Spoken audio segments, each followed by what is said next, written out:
We've been talking about drawing conclusions. Now, showing me with a thumbs up or a thumbs down. Is drawing conclusions the same kind of drawing as when I draw a picture? Thumbs up if it's the same kind, thumbs down if it's different. At Claremont Immersion School in Arlington, Virginia, assessment is happening all the time. Samantha Kirch teaches third grade at Claremont. In this moment, she's checking her students' understanding of the concept of drawing a conclusion. It's like proving your answer in the text.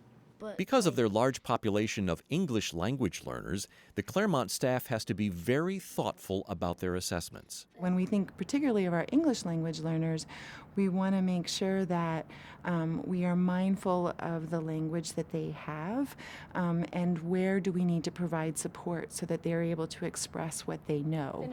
What are the language components that they need to learn to demonstrate that they understand those concepts? I conclude that this person is at the beach because it said that his toes were in the hot sand. For example, Ms. Kirch wants to make sure her ELLs understand that the use of the word drawing in the phrase drawing a conclusion is different from drawing a picture. So Hector took what he already knew. He knows that sand and waves are at the beach, and what he read in the text, and he put it together to draw his conclusion.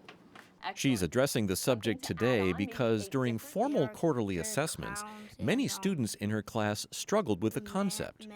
The quarterly assessments are part of Claremont's ongoing effort to keep every student on track. We use a tight assessment loop to really show whether our students are learning the content that we need. We pre-assess our students. They show us what they have learned or what they haven't learned. Then we teach them, and then we give a post-assessment. We analyze that to see if at the post-assessment, if they haven't learned it, then we go back and reteach. And we see that as just a constant loop that we are looking at what students are able to do, planning for that instruction, assessing again to see if they have mastered it, moving on to plan for that instruction, and we continue that loop together.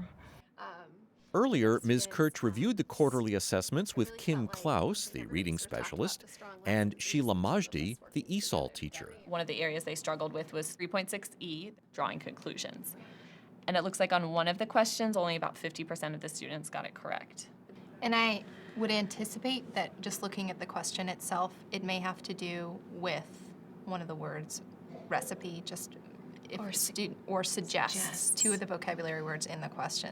I think drawing conclusions is a really difficult concept because the answer is not explicitly in the text. It has to come from them thinking more deeply about the passage or about the story. But especially for English language learners, I think that not having as much background knowledge possibly or dealing with different vocabulary than they're used to, that can all affect their comprehension, which then can affect their ability to draw a conclusion.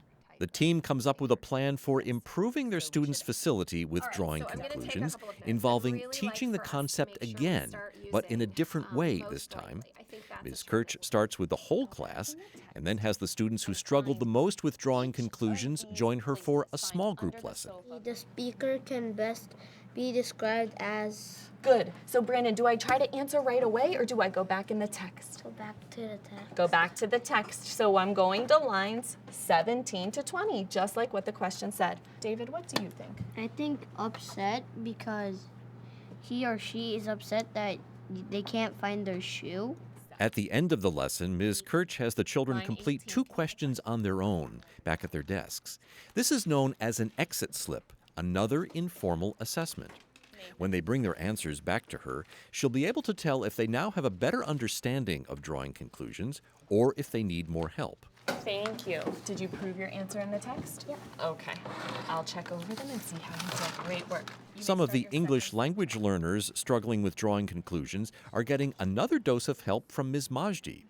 They're working on drawing conclusions about characters. Who's actually talking? Is the watermelon talking here? No. So what do you think? Who's talking? I think Spider's talking inside of the watermelon, convincing Possum to believe that the watermelon is talking. Oh my goodness. It's all part of Claremont's assessment Is loop. the watermelon actually Pre-assess, No. teach, Spider, post-assess, I think, is hiding reteach, Why so can't he that get out? each child has the chance to master grade-level material. Doing all of this assessment, I know, can seem really daunting. It takes a lot of time, and sometimes it feels like instead of assessing for these skills, I should be teaching them.